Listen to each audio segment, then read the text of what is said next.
हमारे जीवन से जुड़े कुछ जरूरी पहलू जो बहुत अंडररेटेड होते हैं, उनमें से एक है अच्छी नींद। हम अक्सर जान ही नहीं पाते कि हमारे अच्छे जीवन के लिए अच्छी नींद कितनी जरूरी है, और समझ नहीं पाते कि अगर नींद खराब हो तो उसका हमारी फिजिकल, मेंटल और इमोशनल हेल्थ पर कितना खराब असर पड़ सकता है। नमस्कार, आप देख रहे हैं बातें दिल की सीजन 4 में हूं आपके साथ रिचा अनुरुद्ध। बातें दिल की यह खास इनिशिएटिव है स्लीपवेल फाउंडेशन का, और इसके पिछले एपिसोड में हमने न्यूरोलॉजिस्ट और sleep expert doctor Manveer Bhatia से एक अच्छी नींद के बारे में बहुत सारी जानकारी ली थी। उसी बातचीत को हम आगे बढ़ा रहे हैं, लेकिन इस एपिसोड में हम खास तौर पर ये जानने की कोशिश करेंगे कि हमारी मेंटल हेल्थ का एक अच्छी नींद से क्या रिश्ता है। डॉक्टर मनवीर बताएं। हमने जैसे डिस्कस किया पिछले एपिसोड में कि अच्छी नींद ब्रेन के लिए, मेमोरी के लिए, appetite, body weight, blood pressure, sugar के लिए बहुत जरूरी है। तो इमोशनल वेलनेस या इमोशनल हेल्थ के साथ इसका क्या रिलेशनशिप है?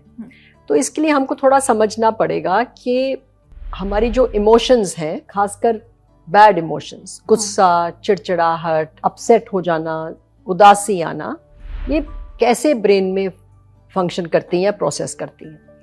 तो इसमें एक समझा जाए तो एक छोटा सा एक एरिया है ब्रेन का, जितना almost as the size of a बादाम की तरह, वो ब्रेन के अंदर डीप है। इसको सिंपल शब्दों में एक एंगर सेंटर कहते हैं। इसका नाम है अमिगडला। जब हम किसी चीज से डिस्टर्ब होते हैं तो एक तरह से ये फायर करता है। तो जब फायर करता है, बहुत सारी केमिकल्स निकलते हैं जो हमारा रिएक्शन कर देते हैं कि हम जोर से भड़क जाते हैं, चिल्लाते हैं। इसका कई साइंटिस्ट ने इसको नाम दे रखा है, जैसे like an accelerator kind of समझिए। तो ऑब्वियसली इंसान जो ह्यूमन बीइंग है, हम एनिमल से डिफर ही ऐसे करते हैं कि हम अपने आप को कुछ कंट्रोल करना हमारे को आना चाहिए। तो इसके लिए एक ब्रेन में अंदर एक मैकेनिज्म बना है जो ब्रेक समझ के बोलो। तो वो ब्रेन के आगे वाले हिस्से में है, उसको एक प्रीफ्रंटल कॉर्टेक्स कहते हैं। तो ये हिस्सा इस चीज पे थोड़ा कंट्रोल करता है और ब्रेक की तरह अप्लाई करता है कि मेरे को अगर रिएक्शन मेरा लगता है कि मैं करूं, पर ये उसको कहेगा कि नहीं, ऐसा नहीं करो। तो ये नॉर्मल मैकेनिज्म्स होती हैं। तो अब ये देखा गया है कि जब हमारी नींद खराब होती है कि ब्रेक का काम खराब हो जाता है। तो अगर वो ब्रेक का काम खराब हो जाएगा तो centre will keep firing. In fact वो कहते हैं 50 to 60% जो इसका इफेक्ट आना चाहिए वो कम हो जाता है। अब when we say नींद खराब, it could be because of anything, चाहे नींद जो इंसोम्निया बोला, स्लीप एपनिया कहा, खराटों की वजह से नींद उड़े, किसी भी रीजन से नींद अगर ठीक नहीं होगी तो ये अमिगडला बहुत फायर करता है और बहुत ज्यादा फिर हमें गुस्सा आता है। मेंटल हेल्थ खराब हो, मतलब डिप्रेशन हो या स्ट्रेस हो या कोई बिहेवियरल इश्यूज हो या रिलेशनशिप इश्यूज हो, तो नींद खराब होती है, या नींद खराब हो तो ये सारे इश्यूज खड़े हो सकते हैं, मेंटल हेल्थ खराब हो सकती है। सालों तक यही समझा गया कि अगर हमारी मेंटल हेल्थ खराब हो, जैसे कि anxiety, depression, bipolar disorder, schizophrenia, anxiety का दौर, ये सब नींद को खराब करते हैं। तो नींद क्यों खराब होती है? क्योंकि हमारे अंदर कुछ ऐसे केमिकल्स निकलते हैं जब हम ये मेंटल हेल्थ गड़बड़ है जो हमारे को जागृत कर देती है। ठीक है, कि अगर नींद ठीक नहीं है, वो भी एक मेंटल हेल्थ खराब होने का एक लक्षण है। तो या तो वो साथ साथ चल रहा है या कुछ समय के बाद आएगा, मतलब उसकी वजह से मेंटल हेल्थ इश्यूज हो सकते हैं, हो सकते हैं। और या दूसरा है कि अभी मेरे को सिर्फ नींद की प्रॉब्लम है, बट अगर मैंने इसको ठीक नहीं किया या समझा नहीं तो आगे चल के डिप्रेशन, एंजाइटी आ जाएगा। किसी केस स्टडी से आप हमें किसी एग्जांपल से समझा सकते हैं? मैं बहुत सारे आजकल स्टूडेंट्स में देखती हूँ जो कोई एंट्रेंस एग्जाम्स के लिए तैयारी कर रहे हैं और रात रात भर जागते हैं, और खासकर इंडिया के काफी स्टेट से आके दिल्ली में रह रहे हैं। तो लिविंग कंडीशंस चेंज हो गई, फैमिली नहीं है, प्रेशर है, सिर्फ पढ़ लो, 2-2 साल 4-4 साल IAS की तैयारी कर रहे हैं। पहले वो सिर्फ यही कहते हैं कि हमारी ना नींद गड़बड़ हो गई है, कि मेरे को नींद नहीं आ रही थी। बट अगर उनको थोड़ा सा पूछा जाए तो कहेंगे हाँ, शुरू में तो नींद गड़बड़ हुई थी, बट अब ऐसा कुछ हो गया कि मेरी कंसंट्रेशन भी ठीक नहीं हो रही, मैं लाइब्रेरी में बैठती हूँ पर मेरे से पढ़ा ही नहीं जा रहा। फिर वो भी सोचते हैं कि चलो नींद की वजह से नहीं। फिर होता है कि अब ना मेरी इच्छा नहीं है, मेरे को फ्रेंड से मिलने की इच्छा नहीं, घर से फोन आता है, मेरे को बात करने की इच्छा नहीं। फिर धीरे धीरे मेरा एपेटाइट भी चला गया, भूख भी चली गई। तो इसका मतलब वो एंटर कर गए हैं आप डिप्रेशन में। जब नींद आती है तो एकदम से उठ के बैठ जाना, चहक जाना, बॉडी को हिल जाना, पैनिक हो रहा है रात को। सो वो स्लीप स्टार्ट हुआ स्लीप इशू बट एंटर कर गया डिप्रेशन एंजाइटी, तो उसको फिर हमारे को बहुत डिटेल में इनसे बात करके समझना पड़ता है इनके साथ क्या हुआ। खराब नींद का हमारी मेंटल हेल्थ पर या इमोशनल वेलनेस पर इतना गहरा असर कहाँ से शुरू होगा और कहाँ तक जा सकता है? अब हमें पता है काफी हद तक कि जो डिप्रेशन एंजाइटी वगैरह है केमिकल काइंड ऑफ डिरेंजमेंट है। तो जब हमारी नींद खराब होती है these chemicals all get very disturbed. जैसे हमने रात को बोला कि जो हमारे कॉर्टिसोल है, नॉरएड्रेनालिन है, डोपामीन है, जो अच्छे केमिकल्स हैं ये सारे रेगुलेटेड हैं नींद के साथ। तो अगर नींद नहीं ठीक आएगी तो इनकी रेगुलेशन गड़बड़ हो जाती है, तो हमारा फीलिंग ऑफ वेल बीइंग, अच्छा महसूस करना, वो धीरे धीरे खराब हो जाता है। तो depression can cause sleep symptoms and sleep symptoms will cause depression. तो अगर हमने इंसान की इमोशनल हेल्थ या मेंटल हेल्थ को ठीक रखना है तो हमारे को नींद को भी उसके अंदर इंक्लूड करके हेल्प करना बहुत जरूरी है। एक और चीज देखी गई है कि अगर हम किसी पेशेंट्स को दोनों चीजें प्रॉब्लम है, कोई कह रहा है कि मेरी नींद भी ठीक नहीं और मेरा मन भी ठीक नहीं, अगर हमने खाली मूड ठीक करने के पे फोकस किया और नींद इम्प्रूव नहीं हुई तो उसका डिप्रेशन भी ठीक नहीं होता। तो हमको इनको दोनों को अलग अलग ठीक करना है ताकि इंसान इंटर रिलेटेड है, ये लोग इंटर रिलेटेड है बहुत ज्यादा। मैं ये भी समझना चाहूंगी कि कभी कभी होता है कि टेम्पररी फेज होता है, स्लीप डिसऑर्डर या नींद ना आना है, कोई भी प्रॉब्लम कितनी लंबी चले तो हमें लगे कि अब हमें आई थिंक एक एक्सपर्ट हेल्प की जरूरत है। कुछ भी चीज हमारी रूटीन में अगर परिवर्तन आता है, कोई पार्टी हो गई, जॉब में कुछ इशू हो गया, काम पे इशू आ गया, तो सबसे पहली वो नींद खराब हो जाएगी एंड आमतौर पे कुछ समय के बाद ठीक हो जाएगी। इशू जब आती है जब ये परसिस्टेंट हो जाए। अब परसिस्टेंट हमारी जो मेडिकल टर्मिनोलॉजी में 3 महीने बोला गया है। 3 महीने में अगर हफ्ते में कम से कम 3 दिन रात खराब है तो जरूर इसको क्रॉनिक इंसोम्निया बोलते हैं। बट लेस देन 3 मंथ्स भी अगर हफ्ते में 3 दिन खराब हो रहा है और आपको प्रभाव इसका दिन पे आ रहा है, then you should seek help.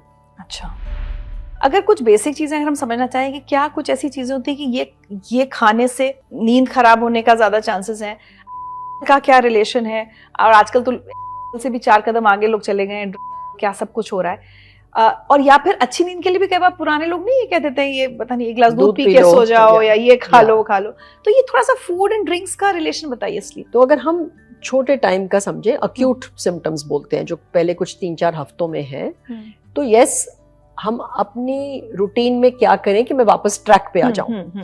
एक तो अपना उठने का समय फिक्स्ड ही रखें। अच्छा। जैसे हमने पहले डिस्कस किया था कि इसको वेरिएबल मत करें और डोंट कीप थिंकिंग कि मैं थोड़ा देर 1 घंटा और लेट जाऊं, मैं शायद दोपहर में 2 घंटे लेट जाऊं क्योंकि रात की मेरी कम है तो मैं कैचअप करता रहूं, तो फिर वो रात और 1-2 रात और खराब हो जाएगी। दूसरा, एज फार एज पॉसिबल अपनी रूटीन को जारी रखिए। अगर आप स्पोर्ट्स खेलते हैं, बैडमिंटन करते हैं, योगा वॉक करते हैं तो करते ही रहिए।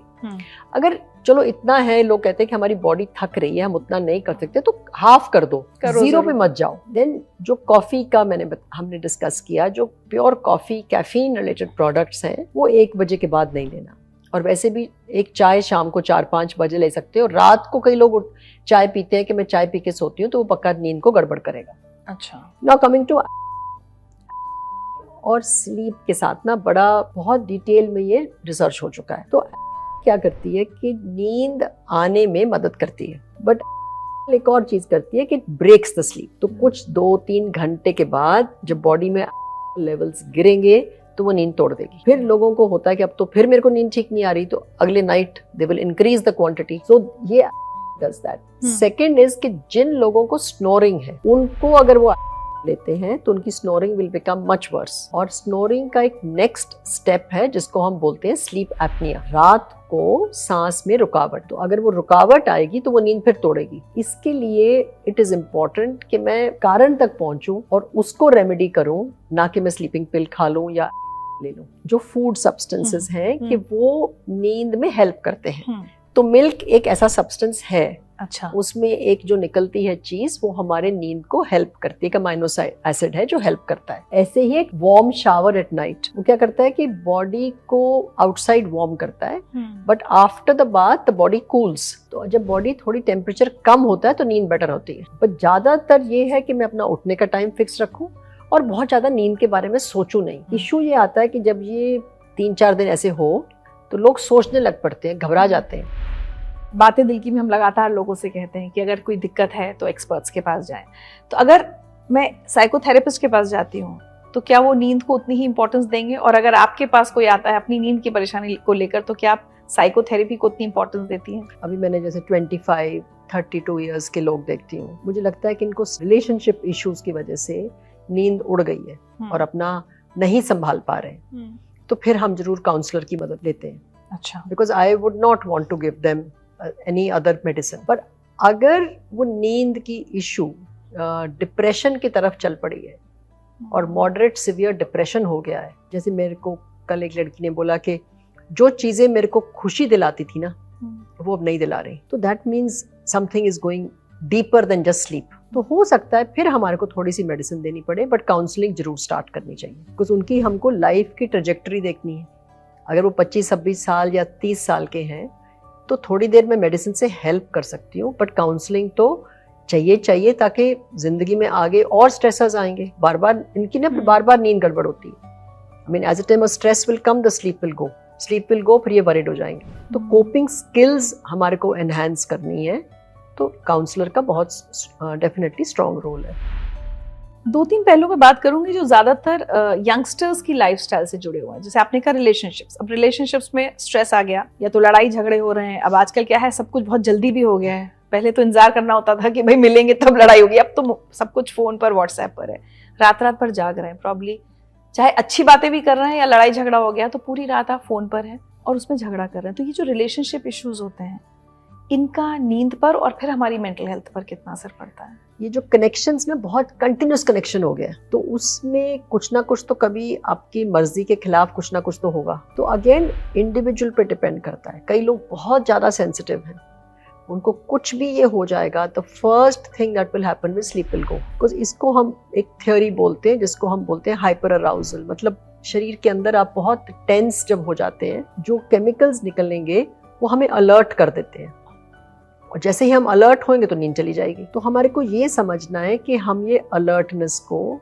या अपनी ये अराउजल सिस्टम को कैसे डैम्पन किया जाए। कई लोग कहते हैं हम तो बहुत सेंसिटिव हैं, तो इसका यही मतलब हुआ ना कि आप बहुत जल्दी डिस्टर्ब हो जाते हो। जब आप डिस्टर्ब हो गए तो सबसे पहले तो चाहे फिजिकल इलनेस है चाहे इमोशनल है, बुखार भी हो जाएगा तो नींद उड़ जाएगी, इमोशनल गड़बड़ हो जाएगा तब नींद उड़ जाएगी।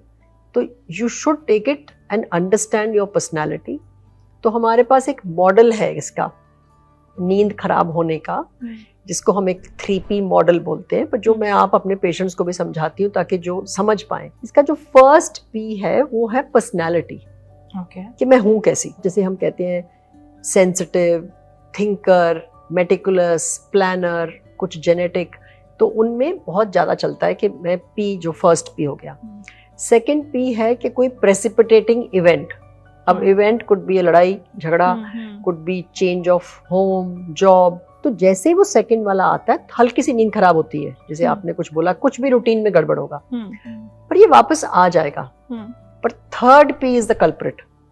उसको हम परपेचुएटिंग बोलते हैं कि हम सोचने लग पड़ते हैं कि अरे मेरे को तो अब नींद नहीं आई, अब कल फिर नहीं आएगी, मैं रात को बिस्तर में जाऊंगी वो फिर नहीं आएगी, तो ये सोच हो गया। दूसरा होगा कि मैं इसके लिए अब क्या करूं, मैं दिन में लेट जाऊं, मैं अपनी रूटीन चेंज कर लूं। तो ये फैक्टर्स हमारी नींद को खराब करते हैं। अब जब तक हमारे पास पेशेंट आता है, उसके 2 साल निकल गए, 3 साल निकल गए, वो इवेंट तो आके चला गया, तो या तो हम पर्सनैलिटी पे काम करें या उसके थॉट्स पे काम करें। उनमें काम करने से असर और रिजल्ट पक्का मिलता है, पर थोड़ा टाइम लगता है। But it's not a knockout कि ब्रेन में स्लीपिंग पिल लो और सो जाओ। लोगों को चाहिए इंस्टेंट एक्चुअली। कौन से बहुत बेसिक टिप्स हो सकते हैं, भाई मुझे नींद नहीं आ रही है, म्यूजिक हो गया, या क्या ऐसी चीजें हैं जो एक अच्छी स्लीप इंड्यूस कर सकती हैं बिना स्लीपिंग पिल्स लिए? एक तो जैसे म्यूजिक है, तो म्यूजिक हमारी ब्रेन की फ्रीक्वेंसीज को ऑल्टर कर देता है। बट हर तरह का म्यूजिक नहीं। हाँ, तो ये अगेन इंडिविजुअल के ऊपर है कि मेरे को किस प्रकार का म्यूजिक सुनना है। But obviously it has to be calming music, you can't hear drums and rock music at night. दूसरा है कि कुछ डीप ब्रीदिंग बहुत काम करती है। अच्छा, ये भी पूरा साइंटिफिक प्रूफ है कि जब हम डीप ब्रीदिंग करते हैं, लंबा सांस अंदर और लंबा सांस छोड़ना, आपका सिस्टम जो रिलैक्सेशन वाला सिस्टम है हम एक्टिवेट करते हैं, अच्छा, and that is the whole aim कि ब्रेन को रिलैक्स कर लो। तो सोने से पहले ये अच्छा सोने से रहेगा। पहले it's good idea to do that deep breathing. तीसरा है जो मिल जाता है आपको आजकल और यूट्यूब में भी, या बस साइकोलॉजिस्ट भी करवाते हैं, it's called as progressive muscle relaxation, PMR बोलते हैं।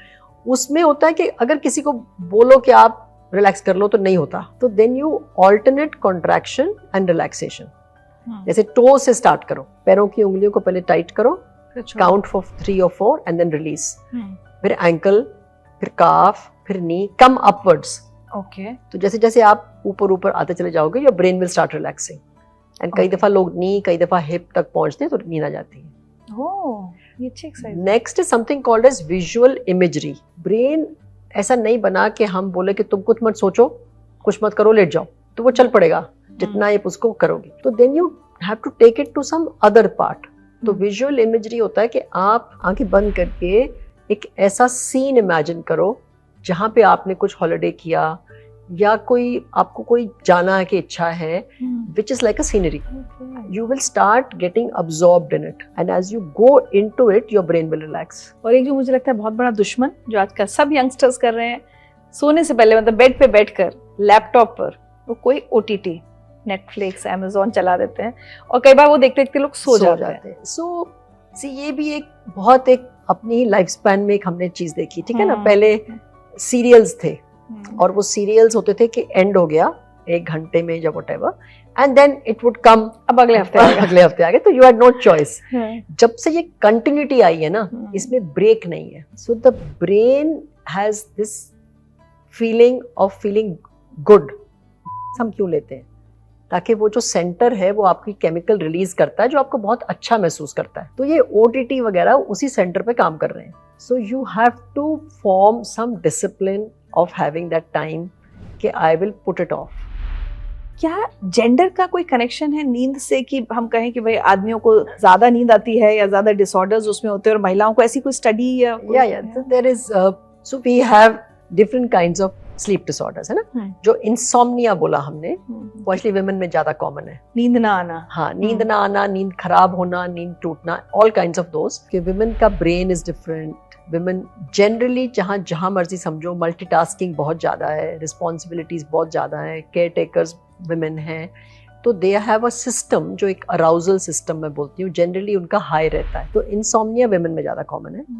स्लीप एपनिया, खराटे मेन में ज़्यादा कॉमन है because of that hormone. But women post menopausal में रिस्क उतना ही बढ़ जाता है स्नोरिंग का। एक और डिसऑर्डर है जो काफ़ी हद तक मिस हो जाता है, उसको हम RLS कहते हैं। वो है कि जब आप रात को बिस्तर में सोने के लिए जाओ, आपके पैरों में कुछ अजीब सी गुदगुदी, डिस्कम्फर्ट, बेचैनी, कई शब्द यूज करते हैं लोग। कई कहते हैं पैर फूलने लग पड़े, घुस गए, पता नहीं क्या क्या बोलते हैं, बट बहुत दिक्कत करते हैं टांगे और पैर, और सिर्फ सोते समय बेड में जब जाते हैं। फिर लोग कहते हैं दबा दो, हमारे कंट्री में तो वैसे एक दबाने की आदत है, तो इट्स वेरी हार्ड। जब ये शुरू हो जाता है तो उनकी नींद खराब हो जाती है, और ये विमेन में होता है ज्यादा। अच्छा, अनफॉर्चुनेटली ये बहुत क्लियरली पेशेंट्स बता नहीं पाते, डॉक्टर बहुत ज्यादा पूछ नहीं पाते। तो होता है कि तुम्हें तो नींद नहीं आ रही, तो तुम चलो ये कोई डिप्रेशन हो गया, तुम ये दवाई खा लो। डिप्रेशन की दवाइयाँ इस चीज को बढ़ा देती हैं, तो they are worse. I have people मेरे पास आए हैं जो रात को पूरा लेट रही हैं, इतनी ज्यादा वो पैरों में दिक्कत और बेचैनी, ये मिस हो जाती है डायग्नोसिस। तो तभी हम बार बार कहते हैं कि जो आके कहता है मुझे नींद नहीं आ रही, उसकी बहुत डिटेल में हमारे को ये पूछना है कि तुम दिन में क्या करते हो, कितने घंटे बिस्तर में सोते हो, चाय कॉफी कब पीते हो, रात को ये हो रहा है, कोई खराटे हो रहे हैं, क्यों नहीं नींद आ रही, कोई ट्रेजेडी हो गई, तो फिर उसके बेसिस पे ट्रीटमेंट करना चाहिए। कई बार लोग अनसुपरवाइज्ड स्लीपिंग पिल्स की नींद नहीं आई अपने आप ले आए, हालांकि कई बार नहीं मिलती हैं या कहीं से सोर्स कर लेते हैं। स्लीपिंग पिल्स खाने का हमारी मेंटल हेल्थ पे फर्दर और कितना खराब असर पड़ सकता है, ये मैं जानना चाहूंगी। स्लीपिंग पिल्स काम कैसे करती है? रिलैक्स कर देती है। हाँ, तो हमारे ब्रेन में एक एरियाज हैं जो जब हमें नींद आती है वो एरिया एक्शन करता है। कुछ तो एंजाइटी के ऊपर भी एक्ट करती हैं और कुछ स्लीपिंग का भी करती हैं, तो दोनों चीजें कर देती हैं। पर जो दोनों चीजें करती हैं, हमने डिस्कस किया था अबाउट क्वालिटी स्लीप, कि हमें डीप स्लीप चाहिए, हमें रेम स्लीप चाहिए पूरी ब्रेन की फंक्शनिंग के लिए और बॉडी की फंक्शनिंग। तो ये जब स्लीपिंग पिल्स है ना, ये वो डिस्टॉर्ट कर देती हैं। कहने को तो आप सो गए, बट आपकी वो रेम नॉन रेम डिस्टॉर्शन हो जाती है। उसकी वजह से इन द लॉन्ग रन इसकी दो प्रॉब्लम्स आती हैं। एक होता है कि हम कहते हैं टॉलरेंस डेवलप होती है। टॉलरेंस मतलब जितनी इसका एक्शन था वो धीरे धीरे एक्शन कम हो जाता है। आज मैंने पॉइंट जो भी खाओ, अगर 0.25 खाओ अल्प्राक्स एज़ोलप्रिडम खाओ 5 मिलीग्राम, तो कुछ समय के बाद लगेगा मैं इसको डबल कर दूं, 10 कर दूं, तो वो टॉलरेंस होके वो बढ़ जाएगा। सेकंड इज ये over the long time habituation कर देती है कि इसके बिना अगर आपने छोड़ी तो नींद बिल्कुल ही उड़ जाएगी और विड्रॉल सिम्पटम्स भी होंगे, विड्रॉल्स होंगे, body will just start breaking. मेरे पास लोग आए हैं, उनको ये होता है कि मेरे पास होनी चाहिए, अगर वो नहीं है they can have a panic attack कि मेरी मतलब इतनी डिपेंडेंस हो गई। हाँ, इट्स एडिक्शन। बट फिर भी चलो लोग कहते हैं मैं सो तो रही हूँ, बट फिर ये जाके डिप्रेशन कर देगी। आई वुड से कि कभी ना कभी let's put it in this perspective कि जरूरत हो सकती है स्लीपिंग पिल की सपोज, बट हमारे को बहुत क्लियर है कि कितनी देर के लिए देनी है, मतलब अनसुपरवाइज्ड ना लें, डॉक्टर की सलाह पर ही। या डॉक्टर की सलाह पे लो, थोड़ी डोज ले लो और फिर कब तक लेनी है। But I also want to say कि जो लोग सुन रहे हैं और सपोज लंबे टाइम से खा रहे हैं, प्लीज अपने आप बंद करने की कोशिश भी ना करें। कुछ क्या होता है जब मैं पेशेंट्स को हम कई दफा समझाते हैं तो वो कहते हैं मैं कल से बंद कर दूंगा, फेज आउट करना। Yes yes, it will create very very severe withdrawals, body will collapse, बिस्तर से आप उठ नहीं पाते फिर वो। तो हम सुपरविजन के साथ उसको हटाने की मदद जरूर करेंगे, अपने आप बंद नहीं करना जो 5 साल 10 साल से गोली खा रहे हैं। मुझे लगता है कि मेंटल हेल्थ को ही लेके मतलब बहुत कुछ हुआ, एफर्ट्स हुए गवर्नमेंट की तरफ से भी, एनजीओ की तरफ से, मीडिया की तरफ से, कि अब अवेयरनेस आ गई है। अब हम टैबू नहीं मानते कि अगर मैं किसी से कहूँ कि भाई मेरी साइकोथेरेपी चल रही है तो उतनी शर्म नहीं होती जो जितनी पहले हुआ करती थी। उस अवेयरनेस की उस जर्नी में स्लीप डिसऑर्डर्स को लेकर कितनी अवेयरनेस आई? क्योंकि आपके पास पेशेंट्स जिस तरह से आते होंगे तो आपको लगता है कि अभी भी लोग समझ पा रहे हैं कि भाई इसके लिए भी डॉक्टर के पास जाना, नहीं तो कई लोग हमारे व्यूअर्स ही सोचेंगे कि ये इतनी बड़ी प्रॉब्लम थोड़ी है कि हम डॉक्टर के पास जाएं। I think over the years, अब मेरे को तो मोर देन 30 इयर्स हो गए इस लाइन में, तो बहुत फर्क पड़ गया। पीपल अपने आप आ रहे हैं, लोग 100% फर्क आ गया है कि उनको पता है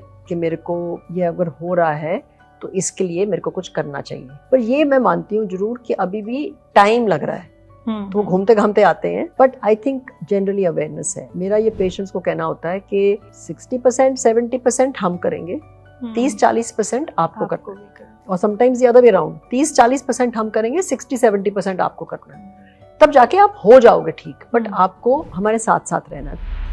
एक और आजकल समझ मुझे लगता है अवेयरनेस काफी बढ़ी है, वो है गट हेल्थ को लेकर। और बार बार ये कहते हैं कि आपका गट जैसा होगा, आपका पेट अगर डाइजेस्टिव सिस्टम ठीक चल रहा है तो आपका माइंड और ओवरऑल आपकी मेंटल हेल्थ, इमोशनल हेल्थ सब पर असर पड़ेगा। मैं आजकल देख रही हूँ कि कई बार जो वेट मैनेजमेंट वाले लोग होते हैं, जो लोग गट हेल्थ पे काम कर रहे हैं, वो भी अपने क्लाइंट से पूछते हैं कि नींद कैसी थी रात में, बाउल मूवमेंट पूछते हैं और नींद पूछते हैं।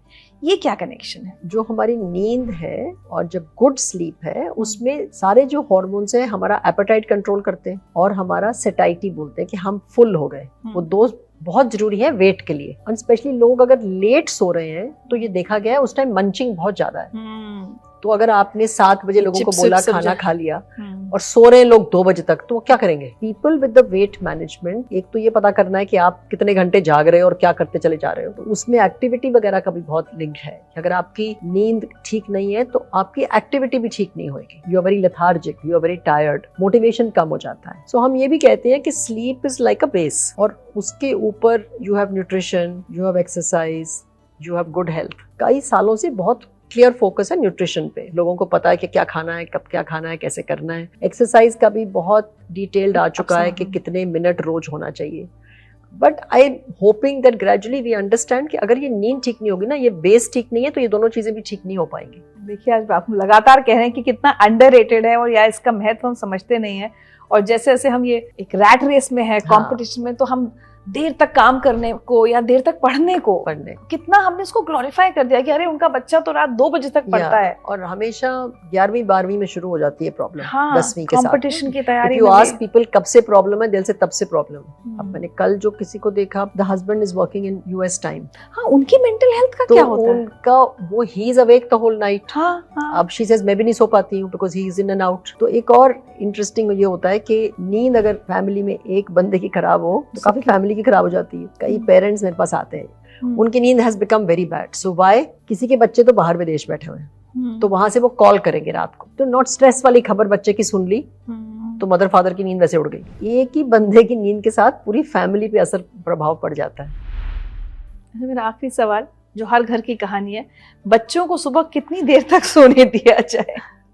हर घर का झगड़ा है ये। सी बच्चे, if we are talking about teenagers, इनको एक्चुअली चाहिए करीबन 9 घंटे टू फील फ्रेश।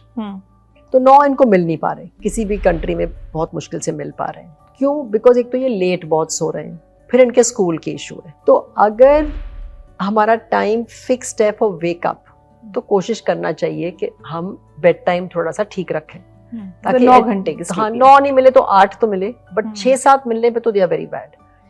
तो कई कंट्रीज वर्ल्ड में तो उन्होंने स्कूल टाइमिंग्स, हाई स्कूल जो कहते हैं हम टीनेजर्स, उसको लेट कर दिया है, ताकि आप थोड़ी और देर सो सको, ताकि आपकी नींद पूरी हो सके। बहुत ही इंटरेस्टिंग रिसर्च ने क्लियर किया है कि जब नींद खराब होती है तो हमने बोला कि इनको डिप्रेशन का चांस है, एंजाइटी का चांस है, मूड डिसऑर्डर, इरिटेबिलिटी, और एक और चीज है रिस्क टेकिंग बिहेवियर, जो हम कहते हैं जजमेंट, कि हमें क्या करना चाहिए क्या नहीं करना चाहिए, ये थोड़ा धुंधला पड़ जाता है।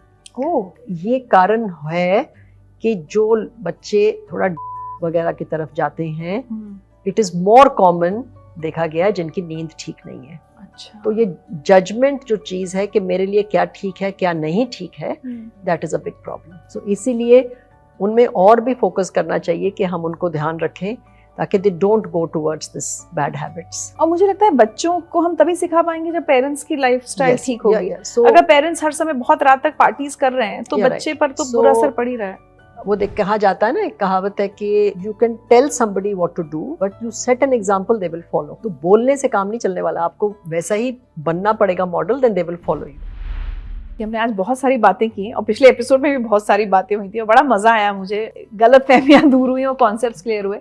पर चलते चलते मैं चाहूंगी डॉक्टर भाटिया, अगर आप दोनों एपिसोड्स का एक सबके लिए रिकैप जैसा कर दें, कुछ बेसिक टिप्स या कह सकते हैं dos and don'ts. So I think पहले तो हम ये समझें, all of us together decide करें कि स्लीप कितनी जरूरी है। ठीक है, it's like what we call a pillar of health, और इसको अटेन करने के लिए हमें क्वांटिटी के साथ साथ क्वालिटी पे फोकस करना है, टाइमिंग पे फोकस करना है, स्पेशली फॉर द यंगस्टर्स के लिए। अच्छी रात के लिए हमारे को दिन पे बहुत गौर करना है। तो दिन में एक रूटीन जारी रखिए, सुबह नेचुरल लाइट, दिन में गुड अमाउंट ऑफ एक्सरसाइज, रात को सोने के समय कुछ भी जो आपको माइंड को रिलैक्स कर दे, आप उसको अडेप्ट करना शुरू कर दीजिए। एंड एक कंसिस्टेंट बेड टाइम और अ वेक टाइम रखिए। तो I am sure quantity, quality, timing को अगर हम अपने माइंड में रखेंगे तो we will have a good night and a good healthy life. और साथ में मुझे लगता है कि बहुत सारी हम चिंताएं जो करते रहते हैं कि अगले दिन कल क्या होगा, तो लिव इन द मोमेंट, जिसको हमेशा कहते हैं कि प्रेजेंट में रहें, कल की बहुत ज्यादा चिंता ना करें, क्योंकि कल की चिंता जो सबसे पहली चीज हमारी छीन लेती है वो है नींद। और जैसे ही नींद छीनती है तो क्या क्या होता है, ये लगातार 2 एपिसोड में हमने डिस्कस किया।